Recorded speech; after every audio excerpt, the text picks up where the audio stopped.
Il-Partit Nazzjonalista kien dak il-partit illi minn dejjem emmen fil-potenzjal tal-poplu Malti u Awċi. U waqt li ħadd ieħor kien jemmen li hemm bżonn inkunu parti minn xi pajjiż ieħor biex nirnexxu, dak iż-żmien George Borch u Livier u l-Partit Nazzjonalista emmnu u konvinċew il-poplu Malti illi aħna kapaċi b'mod indipendenti niddeċiedu għalina nfusna.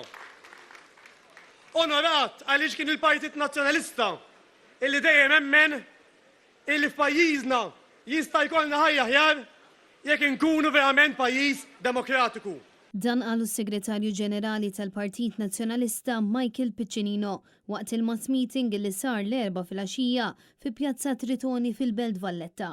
Diskors li fih Michael Piccinino fakkar kif l-aħħar xhur u ġimgħat il-Partit Nazzjonalista tkellem dwar diversi temi kurrenti u propona miżuri għal ħajja aħjar f'pajjiżna f'diversi setturi. Dan kuntlarju għall-Partit Laburista li donnu qata' qalbu quddiem l-isfidi li pajjiżna qiegħed jaffaċċja fosthom quddiem il-pjaga tal-għoli tal-ħajja, l-esplużjoni fil-popolazzjoni, il-falliment fis-sistema tad-distribuzzjoni tad-dawl u l-ambjent li aktar kemm jgħaddi żmien aktar qed ikompli jinqered. Fix-xhur u l-ġimgħat li ġejjin ħankomplu nimbuttaw biex ikollna ħajja aħjar f'pajjiżna.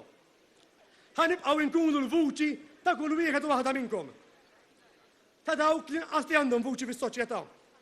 Ta' kulħadd, anke dawk li mhux qegħdin hawnhekk magħna, li jixtiequ li jkollhom ħajja aħjar pajjiżna.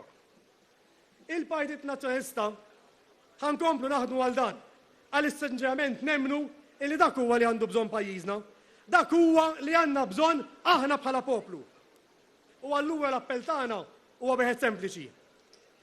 Inaqdu magħna u ssieħbu fil-Partit Nazzjonalista. Għajnuna ħalli l-kol flimkien nassiguraw li nimxu quddiem.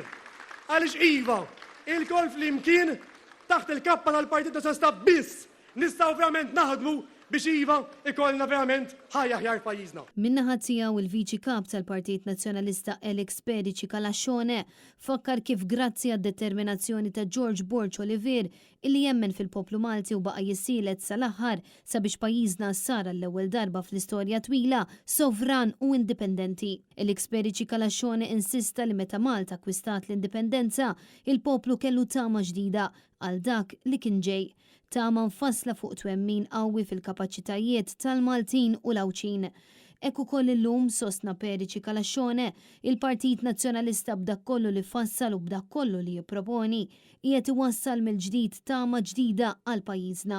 Hekk kif l-indipendenza meta akkwistajniha ġabet magħha tama ġdida għal dak li kellu qudiemu l-poplu Malti, hekk ukoll illum aħna msejħin il-koll biex b'dak kollu li nagħmlu, b'dak kollu li nfasslu, b'dak kollu li nipproponu inwasslu tama ġdida għal dak kollu li jista' jgħix pajjiżna. Alex Perici Kalaxxone enfasizza li dan huwa mument ieħor importanti fl-istorja ta' pajjiżna mill-indipendenza l-hawn għaliex huwa mument fejn il-koll kemm aħna msejħin niddefendu l-valuri u l-prinċipji li sawruna u gwidawna bħala poplu. Flimkien magħkom naslu sabiex nerġgħu nimirħu b'suċċess f'setturi ekonomiċi tajbin li jibqgħu u li jirrendu.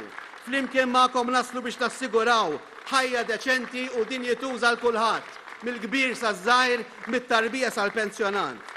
U flimkien magħkom ħbieb naslu l-koll biex ikollna dak li jxirqilna ix-xinhi l-fehma tagħna Malta aħjar. Desiree Grek, Net News.